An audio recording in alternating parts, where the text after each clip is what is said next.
సువర్ణ పుష్పార్చనని మన కిరణ్ కుమార్ శిఖాని దంపతులు గారు అక్కడ వేదిక పైన నిర్వహించి ఒక 5 నిమిషాల్లో మరి ఇక్కడికి వేయించేస్తారు.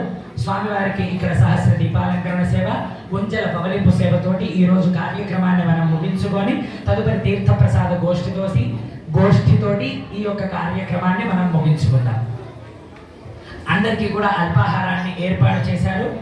కార్యక్రమం పూర్తయిన తర్వాత తదనంతరం అందరూ కూడా అల్పాహారాన్ని స్వీకరించి వెళ్ళవలసిందిగా కోరుతున్నారు.